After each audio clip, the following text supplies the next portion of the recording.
3. Cephi. I moved the cursor over to shut down and clicked, yawning as I waited for my PC to switch off. It seemed to be taking forever tonight. At last there was a clunk and the screen went black. I pressed the button to switch off my monitor and switched off the loudspeakers. Now for a quick drink and then bed. First day of school tomorrow. I groaned at the thought. School. I'd see all my friends again and we'd have the usual conversations about the places we visited, the films we'd see, the parties we'd been to, and before long it would be like we'd never been away from school at all. The same old faces, the same old teachers, the same old, same old. But that wasn't strictly true, was it? At least tomorrow would be different from the start of every other new term. For Knox, including Caleb, were starting at my school. Maybe he'd even be in my class. And if he wasn't, we were bound to share some lessons together. My best friend was going to attend my very own school. The one thought alone was enough to make me grin like a silly idiot. Please, God, let Callum be in my class, I whispered. I walked out of my room and headed along the landing. Callum in my class. That would be so great. I was looking forward to showing him the playing fields and the swimming pool, the gym and the music rooms, the dining hall and the science labs. And I'd introduce him to all my friends. Once they got to know him, they'd think he was as great as I did. It was going to be wonderful. I crept down the stairs. As thirsty as I was, I didn't relish the prospect of running into Mother. She was so miserable, I couldn't understand it. I could still remember when Mother had been all smiles and hugs and jokes, but that was long ago and far away now, about 3 years ago. Since then, there had been a complete change. Her sense of humor had grown old and died before the rest of her, and these days her lips were turned down in a frown that was permanently carved into her skin. I shook my head. If that's what growing old was about, then I never wanted to grow old. At least Dad was still fun when he was around, which wasn't often. Every adult I met for the first time loved to tell me how great my dad was, how he was so smart, so funny, so handsome, how he was destined to go all the way to the top. I'd have liked to discover those things about my dad for myself. A man with oily hands and a sweaty smell who came to Mother and Dad's last dinner party had spent his entire time with me talking about how Dad would be Prime Minister one day and how I must be so proud of him. I mean, the man could have won a gold medal at the International Games for being the most boring person in the world.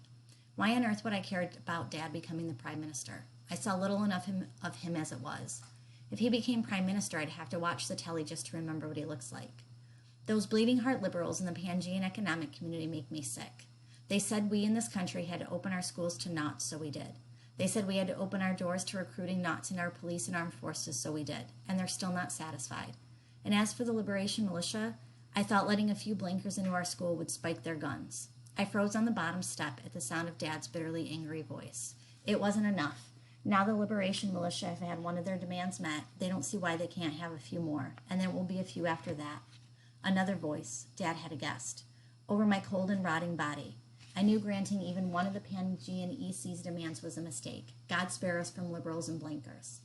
I winced at the venom in Dad's voice, and I've never heard him refer to Knots as blinkers before. Blinkers, what a horrible word, a nasty word. My friend Callum wasn't a blinker. He wasn't.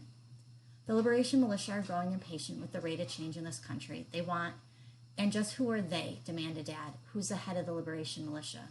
I don't know, sir. It's been a slow business working my way up the ranks, and the Liberation Militia are very careful. Each military group is divided into different cells or units with multiple drop-off points if they want to communicate with others in the militia. It's very hard to find out who's in charge. I don't want excuses, just do it. That's what I'm paying you for. I'm not going to lose my place in the government because of some terrorist rabble-rousers. They call themselves freedom fighters, Dad's guest stated. I don't care if they call themselves descendant of the angel Shaka. They're scum and I want them wiped out. All of them. Silence. I'll keep working on it.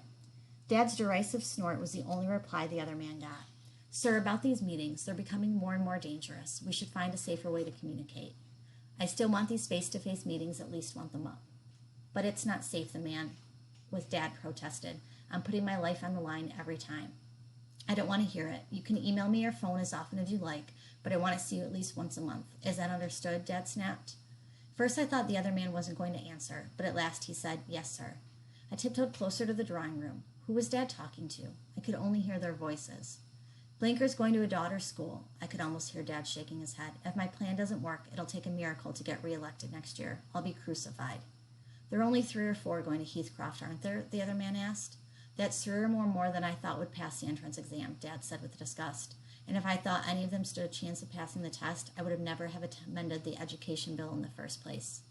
Every word was like a poison dart. An icy shiver shot through me, and it was like my heart was being ripped apart. I was so hurt. Dad, my dad. Less than 24 knots are going across schools nationwide. That's not so many, surely, the other man pointed out. When I want your point of view, I'll buy it, Dad dismissed. Did he even know that Callum was one of the knots going to my school? Did he even care? I doubted it. I took another tentative step forward. I glanced across the hall. Dad's reflection was clearly visible in the long hall mirror opposite the drawing room.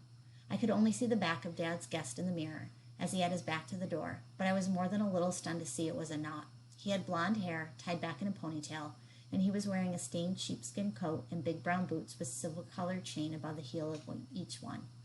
I couldn't remember the last time I'd seen a knot in our house, except in the kitchen or cleaning. Why was he here? Who was he? It didn't make any sense. Nothing they were saying made any sense. I took another step forward, my eyes still focused on the mirror across from the drawing room, which was my mistake. I tripped over the telephone cord, making the phone drag slightly across the table. It wasn't much of a noise, but it was enough. Dad looked around and saw me via the hall mirror just as I could see him. His guest turned round. Seffi, go to bed, now. Dad didn't even wait for me to leave before he slammed the drawing room door shut.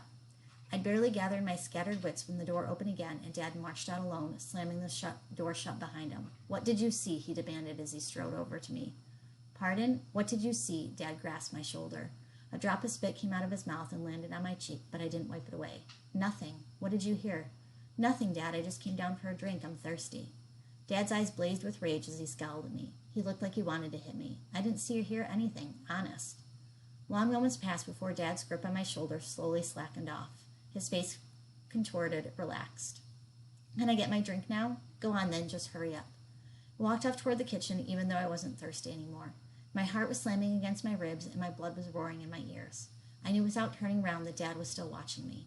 Once I reached the kitchen, I poured myself a glass of water and headed back up to my bedroom. I was out of Dad's sight in the kitchen, but I still went at a normal pace, as if somehow he could see me through the walls. I started to head upstairs, my glass of water in my hand. Princess, wait, Dad called me back. I turned my head. I'm sorry I bit your head off. Dad forced a smile as he came up the stairs behind me. It's been a bit edgy all day. That's okay, I whispered. You're still my princess, aren't you? Dad asked, hugging me.